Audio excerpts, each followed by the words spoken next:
Di laut ada lumba-lumba berenang bersama ikan pari. Bila Anda jatuh cinta, jangan sampai nafsu menguasai. Apa itu cinta dan nafsu serta bagaimana membedakannya? Kita akan membahasnya di sini dalam program Kapas. Keluarga Allah pasti akan ke surga.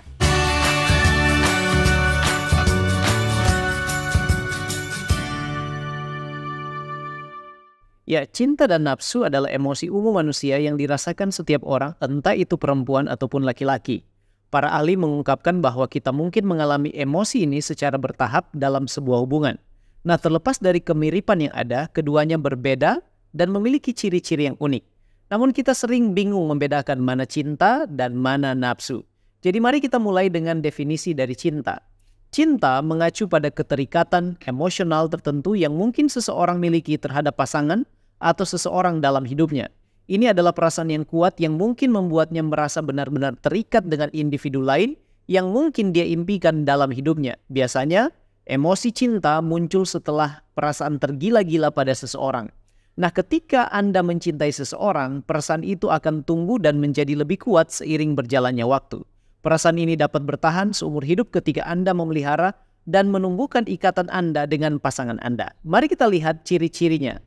Yang pertama, adanya perasaan ketertarikan secara emosional yang kuat. Yang kedua, adanya dorongan untuk membuat rencana bagi masa depan bersama. Yang ketiga, adanya keinginan kuat untuk rela berkorban.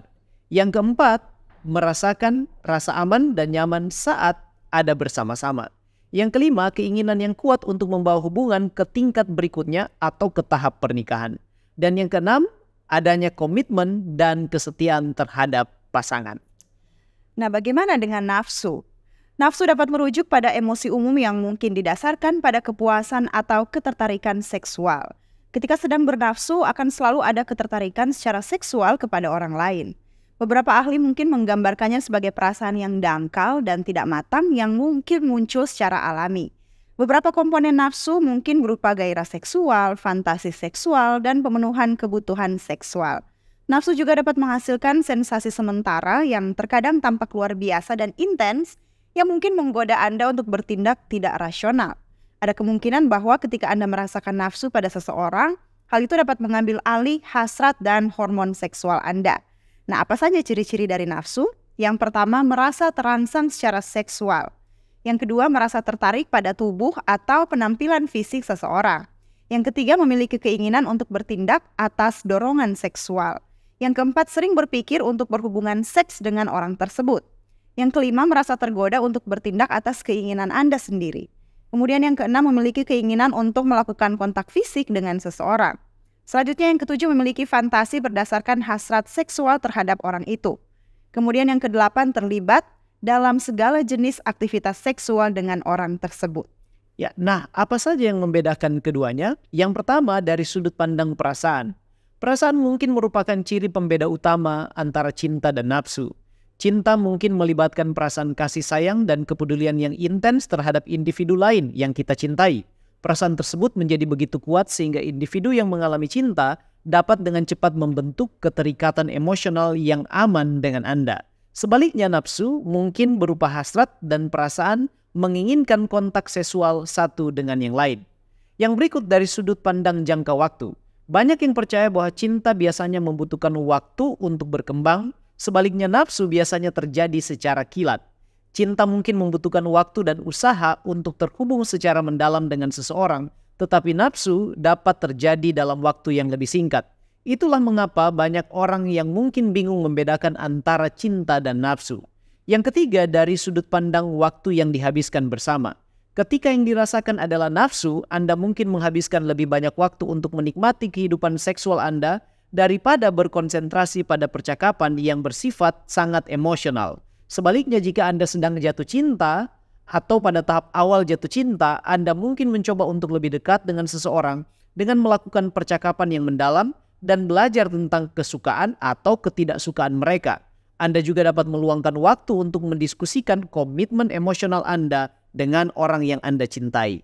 Yang keempat, sehubungan dengan komitmen masa depan. Dengan hasrat seksual yang muncul karena nafsu, Anda mungkin tidak memiliki keinginan untuk memiliki komitmen jangka panjang. Yang mungkin Anda inginkan dari hubungan tersebut hanyalah kepuasan seksual yang sifatnya berjangka pendek dan bukan membangun masa depan bersama. Namun jika Anda sedang jatuh cinta, Anda akan mempertimbangkan untuk menunjukkan komitmen secara fisik dan emosional. Dan selama ini, Anda harus terus belajar tentang pasangan Anda dan terus merencanakan masa depan bersama. Kemudian dilihat dari sudut pandang dinamika hubungan. Mungkin ada dua dinamika yang berbeda antara nafsu dan cinta. Nafsu biasanya muncul dengan keinginan kuat untuk melakukan hubungan intim, sedangkan cinta melibatkan hubungan yang penuh perhatian dan aman. Cara Anda berinteraksi satu sama lain mungkin berbeda saat jatuh cinta dan nafsu. Dengan hubungan emosional yang mendalam, Anda mungkin lebih peduli dengan orang lain dan perasaan mereka. Sementara dengan nafsu, Anda mungkin hanya ingin memuaskan diri sendiri dan pasangan secara fisik dan seksual saja. Nah, sekarang kita akan coba fokus kepada dampak negatif bila sebuah hubungan asmara dibangun atas dasar nafsu bukannya cinta. Yang pertama adalah sudah pasti bisa mengarah pada seks sebelum menikah, kehamilan di luar pernikahan, pernikahan dini atau pernikahan yang tidak matang. Kemudian dampak negatif berikut yang kedua adanya ketidakstabilan emosional. Hubungan yang didasarkan pada nafsu seringkali tidak memiliki fondasi yang kuat seperti rasa saling menghormati, kepercayaan, dan komunikasi yang baik. Ini bisa menyebabkan ketidakstabilan emosional karena hubungan ini mungkin berakhir dengan cepat atau tidak berkembang menjadi hubungan yang mendalam. Kemudian yang ketiga mengakibatkan kehilangan identitas dan nilai diri. Seseorang mungkin merasa bahwa mereka dinilai hanya berdasarkan aspek fisik atau seksual mereka, bukan karena kepribadian atau karakter mereka.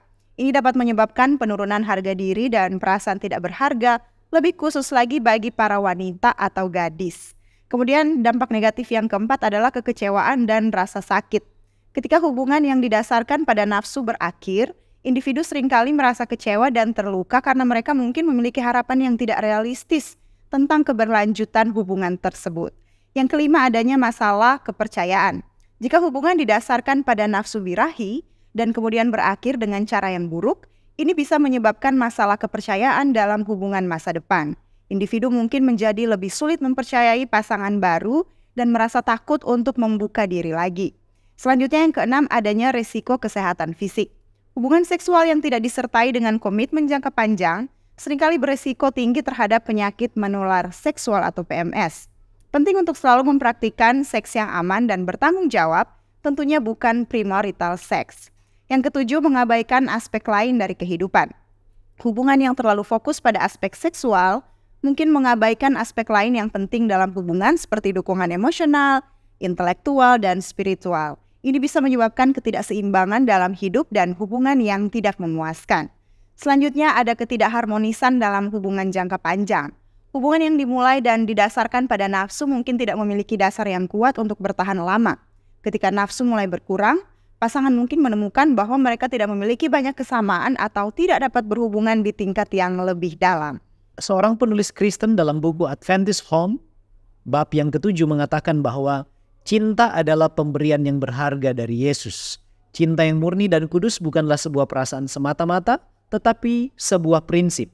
Mereka yang digerakkan oleh cinta yang sejati bukanlah orang-orang yang tidak menggunakan akal sehat atau buta.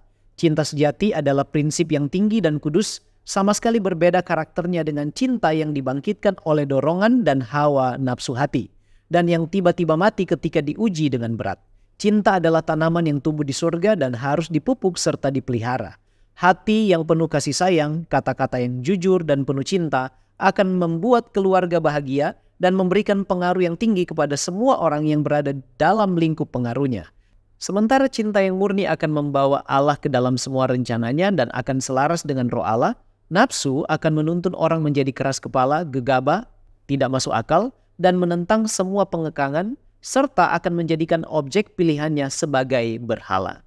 Sebagai kesimpulan, apa peran dan tanggung jawab kita sebagai orang tua dalam hal ini? Yang pertama, bersikap proaktif dan responsif. Jangan menunggu sampai masalah muncul untuk berbicara tentang hubungan dan nafsu. Bersikaplah proaktif dalam memberikan pendidikan dan bimbingan. Jika anak menghadapi masalah, tanggapilah dengan cepat dan bijaksana. Yang kedua, selalu bangun komunikasi yang aman dan nyaman bagi anak. Yang ketiga, berikan pendidikan seksual yang tepat dan sesuai dengan waktunya. Yang keempat, tanamkan nilai-nilai agama dan prinsip-prinsip keluarga. Yang kelima, jadilah teladan dalam membina hubungan yang sehat. Yang keenam, ajarkan tentang batasan, norma, dan aturan dalam pergaulan dan juga bermedia sosial. Yang ketujuh, dorong anak untuk mengembangkan dirinya. Yang kedelapan, yang paling penting adalah selalu doakan, berharap supaya Allah akan menuntun dan memelihara anak-anak selalu di jalan yang benar sehingga pada akhirnya ketika mereka menjalin hubungan asmara mereka akan mendasarkannya pada cinta. Cinta akan Tuhan akan menjadi prioritas yang pertama dan utama dalam hubungan asmara mereka untuk membangun hubungan yang sehat, hubungan yang kudus yang mengarah kepada pernikahan yang membawa sukacita dan kebahagiaan.